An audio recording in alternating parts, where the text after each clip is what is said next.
et bienvenue sur ce nouveau vlog. Alors à la fin du vlog précédent, nous avons pris l'avion depuis Busan pour aller sur l'île de Jeju durant 4 jours. Et du coup, je voulais vous présenter un petit peu cette île. Jeju-do, c'est une province de la Corée du Sud et une île volcanique. La formation de l'île est due à l'éruption du mont Hallasan en coréen, qui est un volcan aujourd'hui éteint et qui se dresse en plein milieu de l'île. Et c'est le plus haut sommet de la Corée du Sud avec ses 1950 mètres d'altitude. L'île volcanique de Jeju et ses tunnels de lave, c'est un site naturel qui a été classé au patrimoine mondial de l'UNESCO en 2007. Jeju-do est la première destination touristique des Sud-Coréens, notamment pour les jeunes mariés.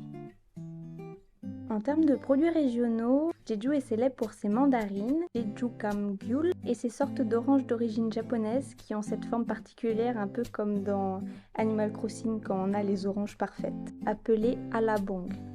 Comme symbole régional, il y a le Dol Arubang, qui veut dire dans le dialecte de Jeju grand-père de pierre, qui sont des statues en pierre volcanique qu'on retrouve un peu partout sur l'île. C'est une représentation de divinité qui apporte protection sur la ville et de la fertilité. Apparemment, les couples viennent lui frotter le nez en faisant un vœu. On le plaçait à l'origine devant les bâtiments officiels et les forteresses comme marque de seuil, également pour protéger ces endroits des mauvais esprits et des crimes. L'île est très connue également pour ses femmes plongeuses appelées Annyeong, qui signifie les filles de la mer, mais j'en parlerai plus en détail dans un des prochains vlogs. Ce qui est cool à Jeju si vous aimez les balades ou les randos, ce sont les Ole Trail. Dans le dialecte local, Ole ça veut dire le chemin étroit entre la rue et le pas de la porte, donc une sorte de trottoir.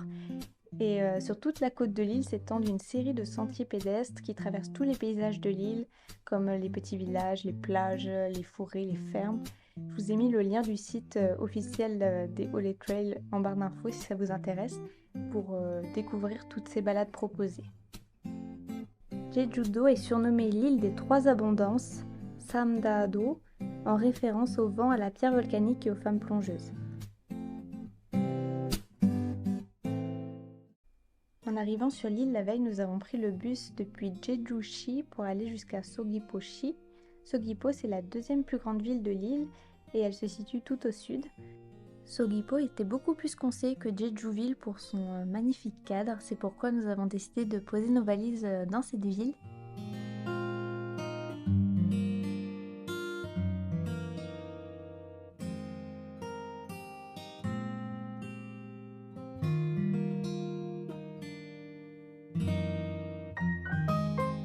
La vue de l'hôtel était trop chouette et j'adorais regarder des petits moments de vie depuis la fenêtre en prenant mon petit déjeuner.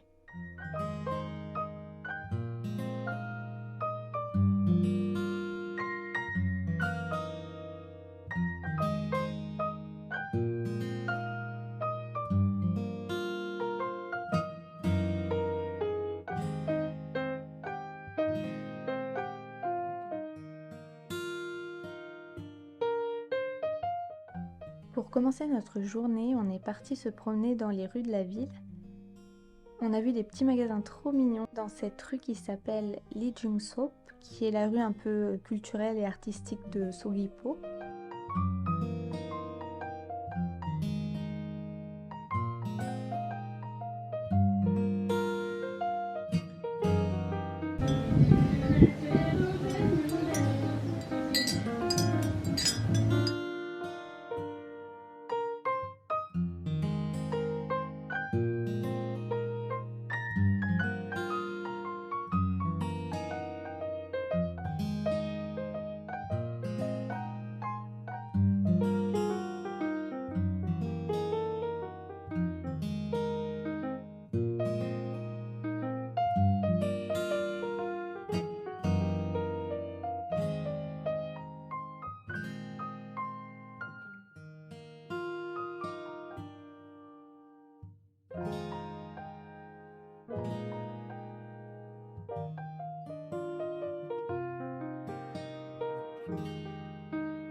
Nous nous sommes dirigés ensuite vers la cascade de Jongbang, qui est l'une des 3 cascades de Jeju avec celle de Cheonjeon et de Cheonjiyeon.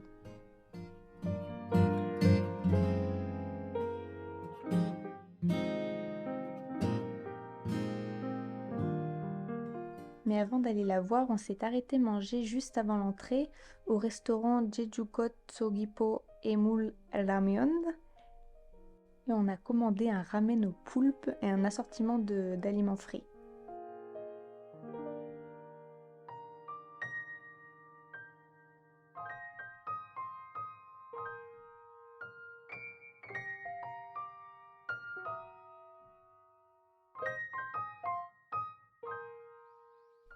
Nous voici donc arrivés à la cascade. La particularité de Jongbang, c'est qu'elle coule directement dans la mer. L'entrée est à 2000 won, ce qui fait environ 1,50 € et l'accès est ouvert de 9 h à 19 h. Il y a plusieurs légendes que j'ai trouvées par rapport à cette cascade et j'aime trop connaître comme ça les légendes d'un lieu. La première raconte qu'un dragon sacré vivait en dessous de la cascade et que son esprit est contenu dans l'eau et peut guérir les maladies et apporter la pluie pendant la sécheresse. Une autre légende raconte que l'empereur de Chine Jin, de la dynastie Qin, envoya un serviteur, Seobul, chercher des herbes magiques de l'éternelle jeunesse au mont Ala. Bien qu'il n'ait pas réussi à trouver la plante, il a rencontré les chutes de Jongbang sur son chemin et aurait laissé une inscription de son passage sur la pierre, Seobul Gwaji, qui signifie Seobul était ici. Une autre histoire dit que si des gens jouent du tambour et du janggu, qui est un instrument de percussion coréen et chinois, au point de chute de la cascade, des tortues remontent à la surface et dansent sur l'eau. Après s'être posé un moment à regarder la cascade et la mer en buvant notre petit jus d'orange de Jeju, on est remonté un peu et on s'est assis sur un banc pour dessiner et on est tombé sur une sortie scolaire avec énormément d'étudiants, mais c'était drôle parce que certains sont venus discuter avec nous et on a pris quelques photos souvenirs avec eux.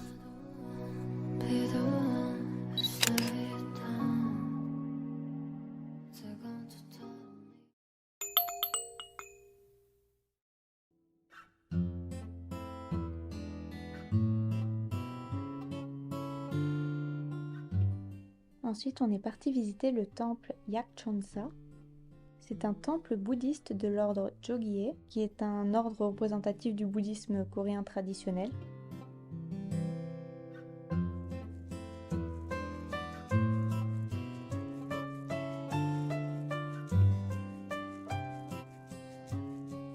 Avant la construction du temple, le site était occupé par un ermitage au toit de chaume dans le style architectural traditionnel de Jeju.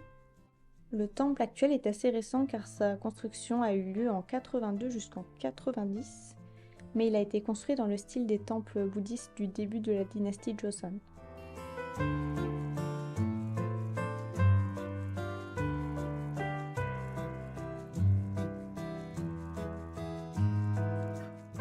Le site est super grand et super reposant, on ressent vraiment une grande sérénité, on peut même voir la mer d'ici.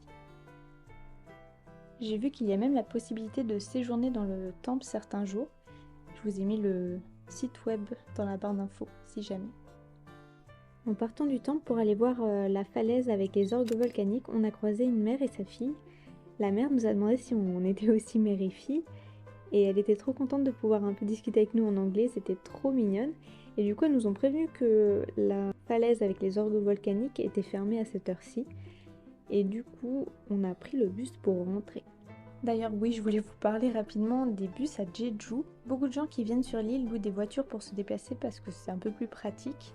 Mais les locations sont assez chères, surtout pour les étrangers. Mais il y a quand même un beau réseau de bus et j'ai trouvé que c'était bien desservi. Si vous utilisez l'application Naver, qui est la base de la base, ça vous indique super bien votre itinéraire, ça vous dit dans combien de temps va être le prochain bus, etc. Donc c'est top.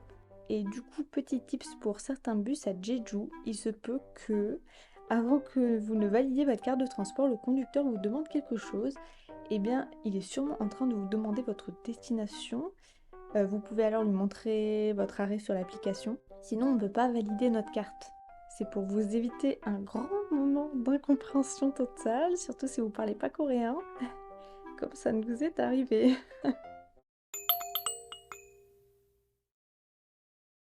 En rentrant, on est allé chercher du poulet frit, on a eu des petits radis avec, et après on est allé se coucher. Donc voici ma petite page de carnet sur cette première journée à Jeju. J'espère que ce vlog vous a plu et que j'ai pu vous faire découvrir des choses. Et on se retrouve du coup pour la suite des aventures à Jeju très prochainement. Bisous! La patrouille des éléphants, ça chemine peu à peu.